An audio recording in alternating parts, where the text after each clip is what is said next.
Eliseu pode me corrigir se eu estiver errado, mas ainda é essa regra. Não sei, essa regra ela é. Ninguém tem certeza sobre ela. Pois é uma regra que é raramente usada, mas ela evita que o jogo se prolongue eternamente. Eventualmente. Pode ficar andando com os bispos, andando com cavalos, tudo, e não terminar nunca.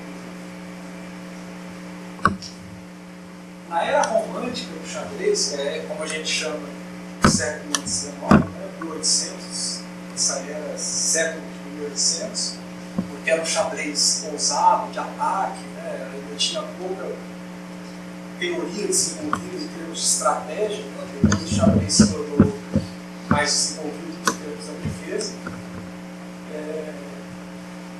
As partidas não tinham controle de tempo, então era por cavalheirismo mesmo. A pessoa jogava, pensava no tempo que ela queria e o oponente tinha que ficar esperando ela dar o lance. Então tinha partidas que demoravam 10, 11 horas para terminar por causa disso. E o Paul Morphy, né, que foi o grande jogador do século XIX, talvez o maior, né, ele jogava muito rápido, né, raramente levava mais do que alguns minutos para dar um lance. Só em situações muito extremas do jogo. E aí ele sofria muito, porque ele dava o lance relativamente rápido, né, e tinha que esperar o oponente demorar ali o tempo que ele quisesse para dar o lance. Hoje em dia, o xadrez tem controle do tempo. Quem assistiu ao torneio viu os relógios lá de xadrez, né? Aqueles relógios servem para controlar o tempo que o jogo vai durar. Se um oponente esgota o seu tempo, ele imediatamente perde. Mesmo que ele pode estar numa posição maravilhosa, imediatamente ele perde. Eu acho que só em caso que não tem material suficiente que não é declarada a perda. Mas a perda por tempo é muitas vezes cruel no jogo de xadrez, porque você pode estar com uma posição ganha e perder porque acabou o seu tempo. Por isso tem outra expressão também que é usada às vezes. Você fala que o final está sendo jogado com as setas caindo. Que as setas do relógio caem quando acaba o tempo. E o final com as setas caindo é que os jogadores estão desesperados por causa do controle do tempo. Eles têm que jogar bastante rápido, às vezes em finais complicados, finais de torre, por exemplo. As fases do jogo, está terminando essa introdução do xadrez. O desenvolvimento da teoria acerca do xadrez levou uma divisão em 3 fases clássicas: a abertura, o meio-jogo e o final. É um pouco nebuloso como você faz a transição entre essas 3 fases. Né? Mas a fase de abertura, hoje em dia, né, quando você tem os torneios de grandes mestres, eles têm a técnica já muito apurada, o conhecimento dos fundamentos do jogo muito apurado. Então, normalmente, eles se preparam principalmente, né, para a abertura, para tentar achar uma surpresa, uma nova variante para surpreender o adversário. A abertura é jogada com força. Você tem bases de dados ou livros, tem várias linhas que já foram jogadas, a variação dessas linhas, e o grande mestre tem que estar familiarizado com as principais linhas de cada tipo de defesa. Isso é crucial. Senão ele vai perder tempo no tabuleiro, tendo que refutar um lance que ele não estudou, né? Sendo que a análise já foi feita e ele poderia conhecer essa análise. Né? Tem a história famosa de uma partida Capablanca contra o Marshall, 1918, em que o Capablanca jogou peão de rei, virou uma Rui Lopes, né, com a abertura, e ele jogou o famoso hoje Gambito Marshall, né, que ele sacrificava um peão. E o Capablanca no tabuleiro, aquela posição nunca tinha aparecido, então não tinha como conhecer, e ele no tabuleiro conseguiu refutar com o relógio correndo, ele achou praticamente os melhores lances. Teve uma outra coisa que hoje em dia é jogado diferente, mas ele conseguiu escapar. Né? E dizem que o Marshall guardou por 10 anos essa variante para jogar contra o Capablanca quando aquela posição aparecesse. O Capablanca na época já era considerado um dos melhores jogadores do mundo. Não era campeão mundial, mas depois ele veio a ser. Bom, o meio-jogo começa quando termina a abertura. Tem uma hora que essa decoreba acaba. E aí você chega numa posição e começa a ter que pensar criativamente sobre a posição. Aí começa o meio jogo. Essa fase do jogo, que é a fase da qual o Shannon mais se ocupa no artigo dele, tem um grande espaço para criatividade, né, e para a realização de manobras estratégicas e táticas. Então aí você tem estilos de jogos. Tem jogadores como o Petrosian que são posicionais, são jogadores altamente defensivos. Né? E você tem jogadores como que se chamava Miltal, que era um jogador de ataque, que gostava de sacrificar peças, de gerar posições incertas, né? Embaralhar outras coisas no tabuleiro para perturbar o oponente também. Né? Então você tem criatividade. Aqui é um lugar em que o xadrez começa a se tornar uma arte mesmo. Começa a haver uma beleza muito grande nas partidas. E o final da partida é uma fase que há poucas peças sobre o tabuleiro. Também é um pouco difícil saber quando acabou o meio jogo, começou o final, mas tem alguns finais clássicos ou padrão que todo jogador tem que conhecer, né? E é altamente dependente da técnica do jogador. Quer dizer, você saber jogar os finais bem, né, é crucial para você sair bem do jogo em alto nível. Porque senão você tem que pensar ali na hora, correndo o tempo de relógio, coisas que são técnicas, né? São técnicas já conhecidas. E Capablanca, particularmente, jogava muito bem os finais, o Fischer também.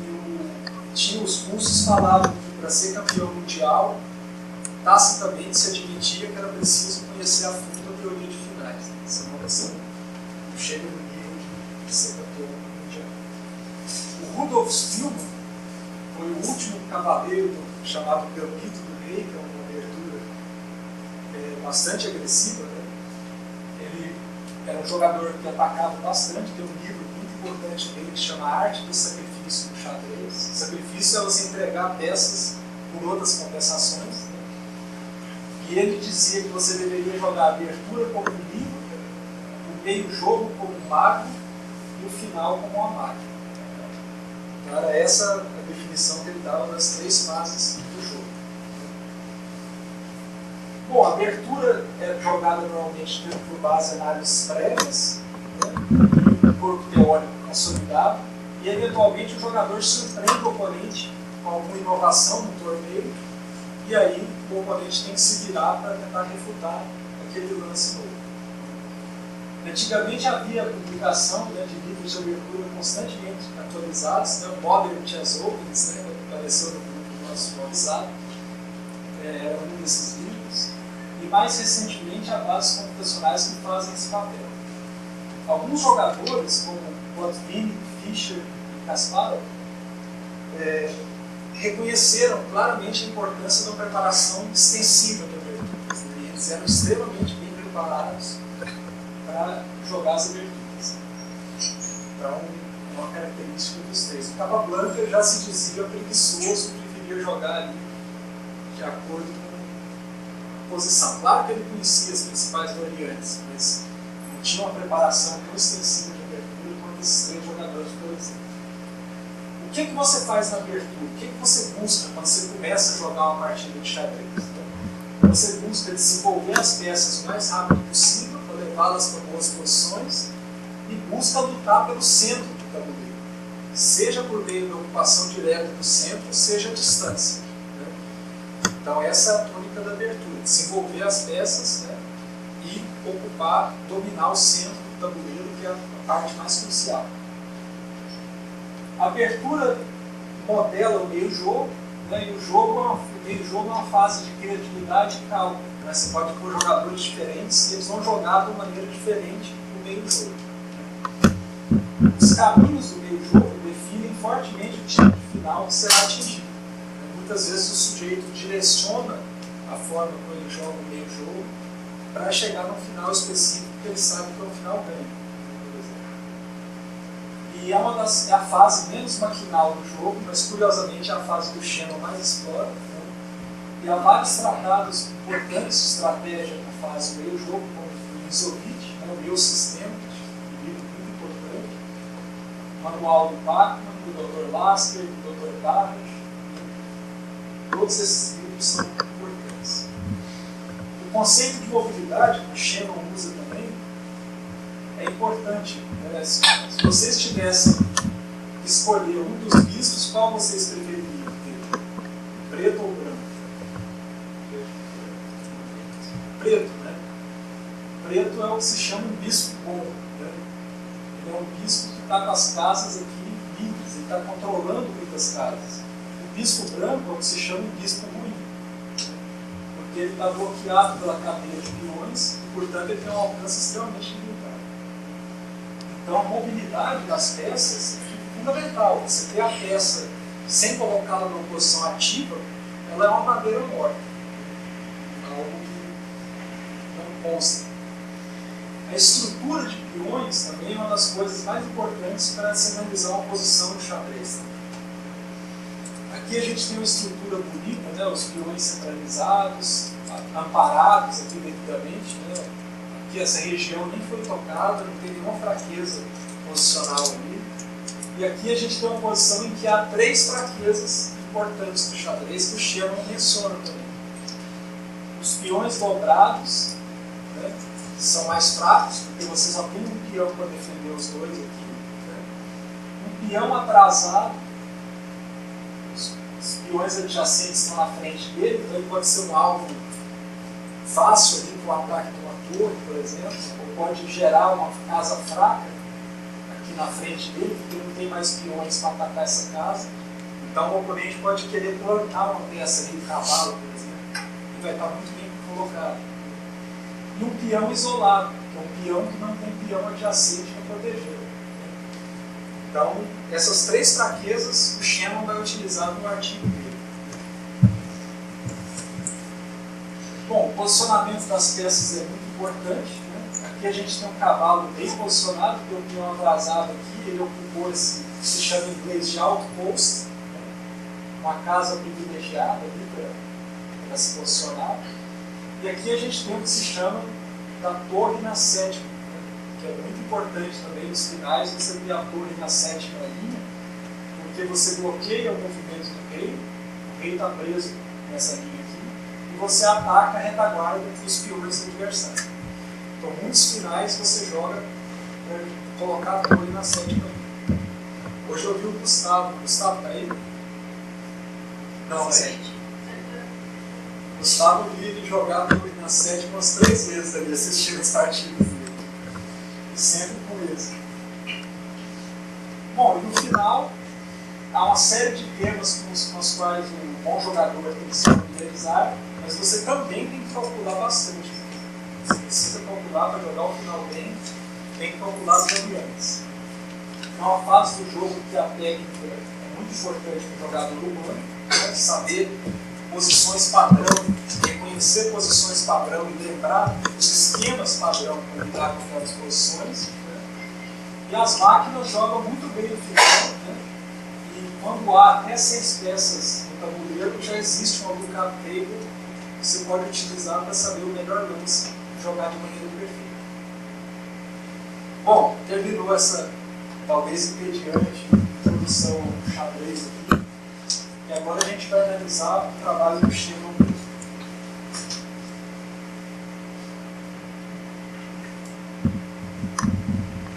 O trabalho dele, Programming na Computer for Playing Chess, é um marco na área de inteligência artificial.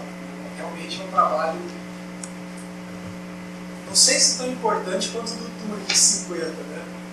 Mas é um trabalho de grande importância, né, para desenvolvimento da inteligência artificial. Depois o Shannon vai explicar um pouquinho, a gente vai. Pode parecer uma bobagem, colocar uma máquina para jogar um jogo desse, mas tem um sentido muito mais profundo do que isso. O Shannon começa o trabalho já mostrando as armas. Né? Ele fala, estou estudando xadrez, mas na verdade o tipo de procedimento que eu vou utilizar aqui para fazer uma máquina jogar bem o xadrez pode ser utilizado em vários problemas práticos relevantes. Curiosamente, o projeto de filtros, equalizadores, etc. Então ele já imaginava a inteligência artificial no projeto de filtros, equalizadores.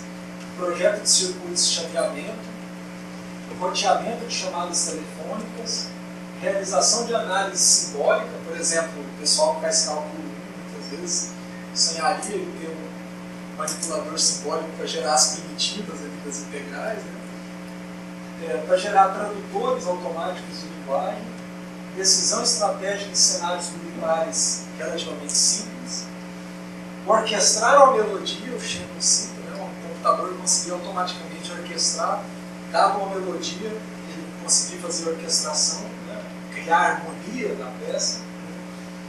E para dedução lógica, né? Você colocar um conjunto de axiomas e a máquina fazer a dedução dos teoremas a partir desses axiomas. Então o Shannon ele tem um pé na teoria, mas ele também está olhando para o uso dessas ferramentas de inteligência artificial em coisas práticas. Agora, por que o xadrez? O Shannon se justifica também nesse sentido. Por que ele escolheu o xadrez para trabalhar? Ele escolhe o xadrez por 4 motivos. O problema resolvido no xadrez é definido precisamente em termos das operações permitidas e do objetivo final. Xadrez, você sabe exatamente o que cada peça pode fazer e qual é o objetivo final do jogo. O xadrez não é tão simples a ponto de ser trivial, nem tão complexo a ponto de ser intratável. Então ele é um problema que é interessante sem ser intratável. Considera-se que o xadrez, aqui é um argumento um pouco, pode conter uma falácia, né? O Shannon usa, mas interessante. Considera-se que o xadrez se requer que a pessoa pense para jogar xadrez, com habilidade. Então, se você conseguir construir uma máquina que jogue bem xadrez, o Shannon diz que você deveria admitir a possibilidade, pelo menos, de que essa máquina pensasse. O Shannon era um defensor da inteligência artificial forte. Ele falava, mais para frente na vida dele, ele falou que vislumbrava um futuro em que os seres humanos seriam como cachorros das máquinas e ele torcia pelas máquinas. Então ele era um partidário da inteligência artificial forte e ele usa um argumento um pouco falacioso, né? Porque ele fala, bom, se você considera que o xadrez é um jogo que exige o pensamento humano, tal, etc., se uma máquina joga xadrez, por que não admitir que essa máquina está pensando também? Só que, se você fizer uma máquina para somar 2 mais 2, ela também está fazendo uma coisa que o ser humano faz pensando. Né? E dificilmente a gente imaginaria que é inteligência artificial. Mas talvez seja também. E a estrutura discreta do xadrez, o fato de um tabuleiro ter um número de casas definido, discretizado, as peças também, tudo isso é adequado ao caráter digital dos computadores. Então ele sabia que era um problema que os computadores digitais poderiam tratar. Como o Shannon define uma posição do xadrez? A posição de todas as peças do tabuleiro, obviamente, né? Você tem que saber a posição de todas as peças. Você tem que saber de quem é a vez, se jogam brancas ou jogam pretas. Você tem que saber se houve um movimento prévio do rei e das torres, para saber se o jogador ainda dispõe do direito de rocar, né, pequeno ou grande. Indicação do último lance, porque no caso daquele avanço de 2 casas pode haver captura passando, você tem que ter essa memória do último lance para poder levar em conta a captura passando. E a indicação do número de lances feitos desde o último movimento de peão ou captura, que é aquela regra de empate que o Eliseu comentou aqui com a gente. Então você vê que a posição